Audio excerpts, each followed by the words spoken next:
Hello student, आज हम सीखेंगे प्रश्नावली 2.1 का प्रश्न क्रमांक दूसरा।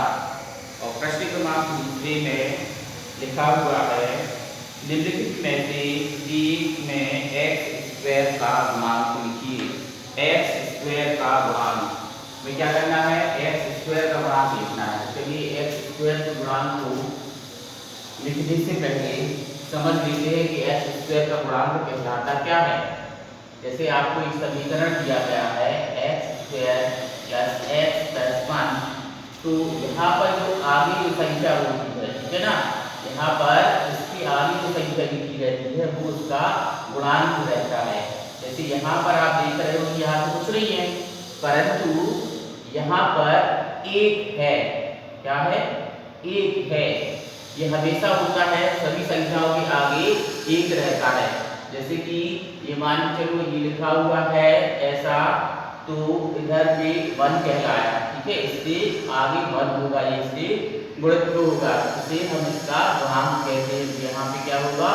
1 होगा, ठीक है, और इसके पीछे भी 1 होगा, ठीक है, इसके आगे और पीछे ये 1 मल्टीपल में होता है, ठीक है। तो यहाँ पर इन्होंने पूछा है कि एक्स स्क्वायर का गुणांक क्या होगा। यहाँ पर अगर कोई संख्या नहीं लिखी है तो 1 होगा, नहीं तो फिर आपके सामने 2 लिखा रहेगा या 3 लिखा रहेगा, कोई भी अन्य संख्या हो सकती है। तो इसका जो पहला प्रश्न दिया गया है, क्या लिखा हुआ है कि निम्नलिखित में से प्रत्येक में एक्स स्क्वायर का गुणांक लिखिए। तो यहाँ पे हम पहले लिखेंगे एक्स स्क्वायर का गुणांक। एक्स स्क्वायर का जो गुणांक होगा तो क्या हो जाएगा? 1 होगा, ठीक है। देखिए इसका दूसरा प्रश्न लिखा हुआ है कि 2 माइनस एक्स स्क्वायर प्लस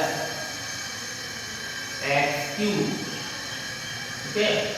अब यहाँ पर भी इन्होंने एक्स स्क्वायर का गुणांक पूछा है, तो हमें यहाँ पर बताना है कि यहाँ पे माइनस भी लगा है, तो हम आपको पहले बता चुके हैं कि यहाँ पर क्या होना चाहिए?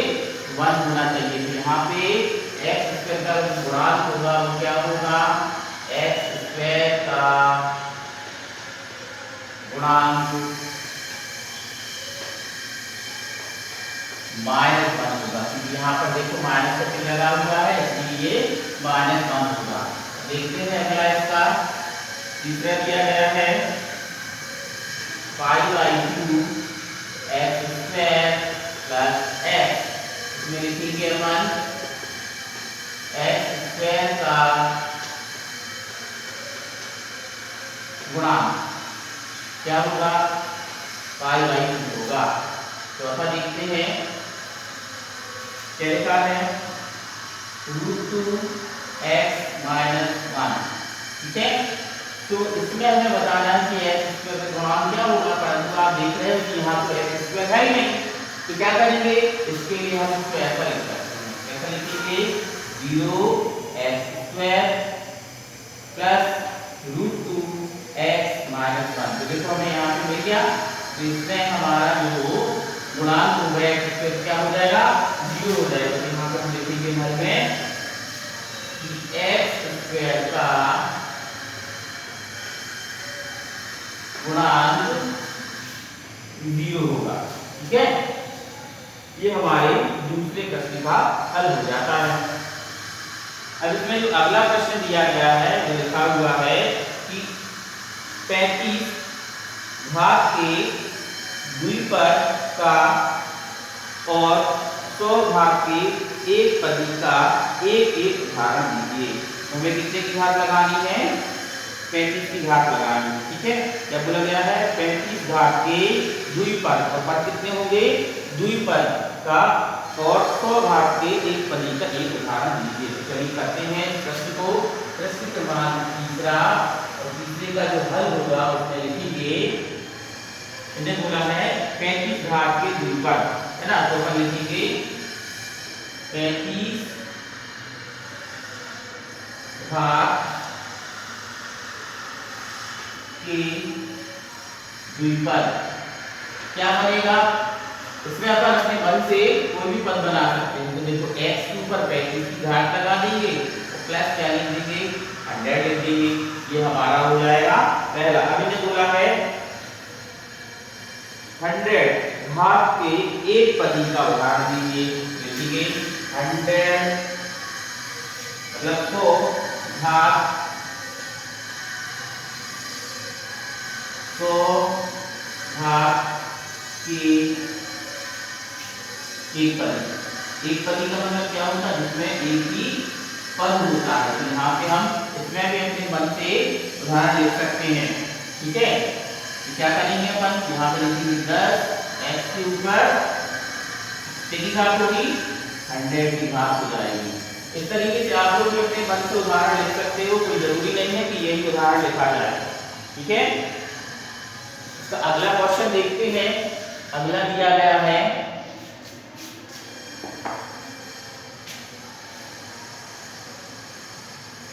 चौथा, निम्नलिखित बहुपदों में से प्रत्येक बहुपद की घात लिखिए। तो प्रत्येक बहुपद की घात लिखनी है। देखेंगे इस प्रश्न को हल करने के लिए। ये चौथा प्रश्न है ना। चौथे प्रश्न का हल देखेंगे। पहला क्या लिखा हुआ है कि 5x के ऊपर 1 की घात धन 4x के ऊपर 2 की घात धन 7x। प्रश्न में क्या कहा हुआ है बहुपदों में से प्रत्येक बहुपद की घात। तो इसमें ये जो बहुपद दिया गया है इसमें बहुपद की सबसे उच्चतम घात को लिखा जाता है। यहाँ पर लिखेंगे बहुपद की उच्चतम घात। तो उच्चतम घात क्या लिख रही है मैं 3 लिख रही है। ये 2 है, ये 3 है, तो 3 है। सबसे उच्चतम घात क्या हो जाएगी 3 हो जाएगी। दूसरा दिया गया है इसका 4y के ऊपर 2 की घात। तो हल में क्या लिखेंगे बहुपद की उच्चतम घात कितनी हो जाएगी 2 हो जाएगी। तीसरा दिया गया है 5t माइनस √7। तो इसमें बहुपद की उच्चतम घात क्या होगी। देखो बहुपद की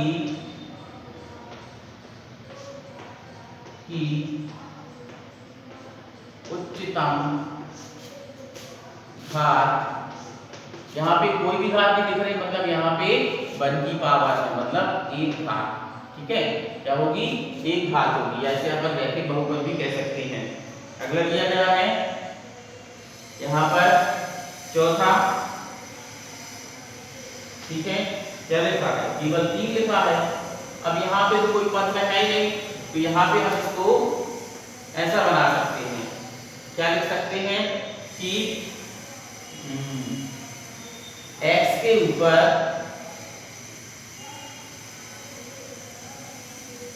0 की घात और मल्टीप्लाई 0 माइनस 3। ठीक है, तो यहाँ पे क्या होगा, क्या हो जाएगा यहाँ पे, यहाँ आ जाएगा कि हल में लिखेंगे बहुपद की उच्चतम घात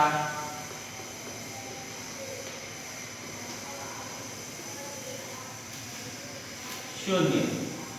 ठीक है, क्या हो जाएगा 0 हो जाएगा। अगला देखते हैं इसका 5वां प्रश्न दिया गया है। बताइए कि निम्नलिखित बहुपदों में से कौन कौन बहुपद रैखिक हैं और कौन कौन द्विघाती हैं और कौन कौन त्रिघाती हैं। ठीक है, प्रश्न क्रमांक 5वां देखते हैं। प्रश्न क्रमांक 5वां और 5वें का जो पहला दिया गया है उसमें लिखा हुआ है 5x³ plus 4x² plus 7x। क्या पूछा गया है, एक मिनट, मैंने गलत लिख दिया है। प्रश्न 5वां है x के ऊपर 2 की घात धन x। ठीक है, प्रश्न ने क्या कहा है, कौन कौन से रैखिक हैं, कौन कौन से द्विघाती हैं और कौन कौन से त्रिघाती हैं। तो रैखिक बहुपद क्या कहलाता है, देखिए रैखिक बहुपद जो होता है वो जैसे मान लो इस तरह से लिखा है x + 1, तो अब यहाँ पे कोई पावर नहीं दिख रही है तो यहाँ पे 1 की पावर होगी, ये वाला जो बहुपद होगा ये हमारा रैखिक बहुपद कहलाएगा। ठीक है, तो यहाँ पर अभी देखेंगे यहाँ पर कितनी की घात है, 2 की घात, तो इसका हल क्या होगा, ये कौन सा बहुपद हो जाएगा, द्विघाती बहुपद हो जाएगा। ठीक है, तो अब एक काम करते हैं, इसको हल करने के लिए सबसे पहले अपन इसको इस तरह से हल करते हैं, इसको लिखेंगे रैखिक बहुपद, दूसरा लिखेंगे द्विघाती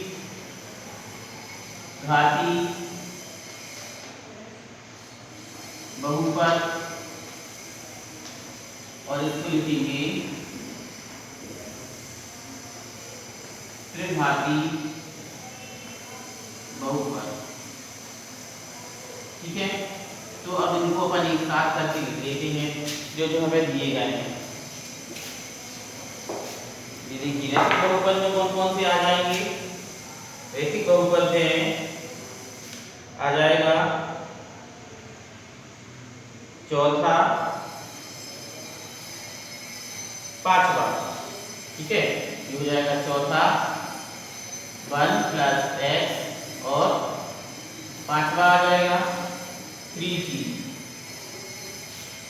और द्विघाती में हो जाएगा हमारा पहला x² + x, फिर इसके बाद हो जाएगा तीसरा y + y² + 4 और फिर हो जाएगा इसमें छठवा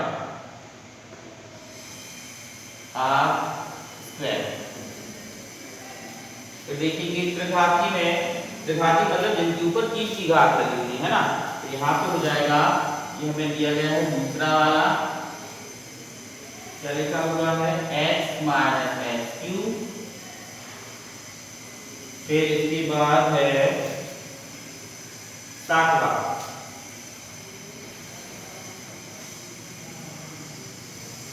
दिया गया है 7x³। ठीक है, देखेंगे सब हो गए 1 2 3 4 5 6 7, सातों में दिए गए थे, ये सातों हमारे हो गए हैं रैखिक बहुपद, द्विघाती बहुपद और त्रिघाती बहुपद। इस तरह से हमने ये प्रश्नावली कंप्लीट कर ली है। ठीक है, आपको क्या करना है, अपने रजिस्टर पे इसको लिख लेना है और फिर आगे की जो प्रश्नावली होगी उसको हम कल समझेंगे। तब तक के लिए आप सभी को नमस्कार।